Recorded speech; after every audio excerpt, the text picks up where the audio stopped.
যাওয়ার পর দেখলাম যে বাসায় কেউ নাই। তো খালি বাসা পেয়ে আমার স্টুডেন্টের বাবা আমার সাথে অনেক খারাপ কাজ করলো। করার পর সে আমাকে আসার সময় আমাকে 50 লাখ টাকার একটা বান্ডিল ধরাই দিয়েছে। তো আমি তো সেই 50 লাখ টাকার একটা বান্ডিল সরি 50,000 টাকার একটা বান্ডিল বান্ডিলটা আমাকে ধরাই দিছে। তো সেই 25,000 টাকার বান্ডিলটা আমাকে ধরানোর পর আমি ভাবছিলাম যে ঠিক আছে, আমি তো টাকা তো পাইছি। তো সেই টাকাটা নিয়ে যখন আমি বাসা আসি, সেটা দিয়ে আমি কিছুদিন চলাফেরা করি। আবার আমাকে ডাকতেছিল আমার স্টুডেন্টের বাবা যে তুমি আসো, আরো 50,000 টাকা দেবো তোমাকে। তো আমারও একটু অভাব ছিল, আমি যেহেতু একটু পড়াশোনা করি, টিউশনি করে তো আর সব টাকা হয় না। তো আমার কাছে মনে হচ্ছে ঠিক আছে আমিও যাব। তো আমি যখন এভাবে প্রতিনিয়ত 2 থেকে 3 বার যাই, তখন আমার স্টুডেন্টের বাবা আমাকে বলে যে আমাকে নাকি অনেক ভালো লাগছে, অনেক পছন্দ করেছে, অনেক মজা পাইছে, এইটা সেটা অনেক কিছু বলে আমাকে একটা মানে ব্ল্যাকমেল করার চেষ্টা করছে। সে বলতেছে যে আমি তোমাকে বিয়ে করব, এই করব, সে করব, অনেক কিছু বলার পরে সে আমি তো তার প্রতি দুর্বল হয়ে গেলাম। তাকেও আমার ভালো লাগে, সেও আমাকে ভালো লাগছে। আমার কাছে মনে হচ্ছে আমি গরিব মানুষ, টিউশনও করে পড়াশোনা করে চালাই, সংসার চালাই। এখন সে যদি আমাকে বিয়ে করে তাহলে হয়তো আমি একটু ভালো থাকবো, ভালো পরিবেশে থাকবো। তো আমি এটা চিন্তা করে আমি তাকে বিয়েটা করার সিদ্ধান্ত নিই। তখন বিয়ের কয়েক মাস পরে আমার পেটে একটা বাচ্চা চলে আসে। সে কোনোভাবে আমার বাচ্চাকে স্বীকৃতি দিবে না। সে কোনোভাবে আমার বাচ্চা স্বীকৃতি দিবে না, কোনো কিছু সে আমাকে দিবে না। তো না দেওয়ার পর আমার কাছে মনে হচ্ছে যে বাচ্চা স্বীকৃতি দেবে না, এখন আমি কি হবে না হবে। তখন আমি আমার স্টুডেন্টের মাকে আমি সেটা জানাই।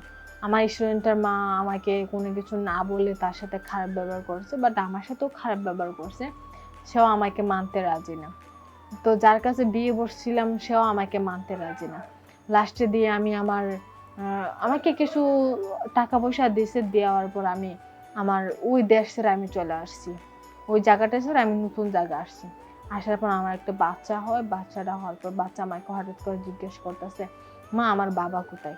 আমি বাচ্চাকে বলি যে তোমার বাবা নেই, মারা গেছে। এখন আমার বাচ্চার বয়স 5 বছর। সেই 5 বছরের মেয়েকে নিয়ে আমি এখন ছোটোখাটো একটা জব করতেছি, 5 বছরের একটা বাচ্চা নিয়ে।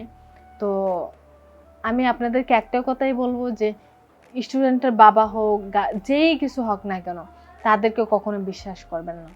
পুরুষ মানুষদেরকে কখনো বিশ্বাস করতে নেই। কারণ পুরুষ এরকমই হয়, তাদের নিজের স্বার্থের জন্য একটা মানুষকে বিয়ে করে, তারপরে সেই মানুষটা চলে যায়। কারণ তারা এরকমই হয়, কারণ নিজের আবেগটা ধরে রাখতে পারে না। তারা মেয়েদেরকে ইউজ করার পর সে তার মতো করে চলে যায়।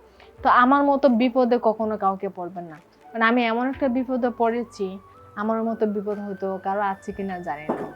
তো আপনাদের জন্য একটা কথা বলি, আপনারা ঠিক এইভাবে সতর্ক হবেন। আপনার সুন্দর চেহারা দেখে, সুন্দর ফিগার দেখে হয়তো আপনার প্রেমে মানুষ পড়তে পারে, কিন্তু সবাই কিন্তু এক না। বিষয়টা সবাই কিন্তু এক না। তো প্রেমে পড়া সহজ, প্রেমকে কন্ট্রোল করা, প্রেমকে সম্মান করা হয়তো সব পুরুষের মানায় না, আর সব পুরুষের কাছে সম্ভব না। তো আমার কাছে মনে হচ্ছে যে আমি ভুলটা যেহেতু করেছি, আপনারা কখনো এই ভুল করবেন না।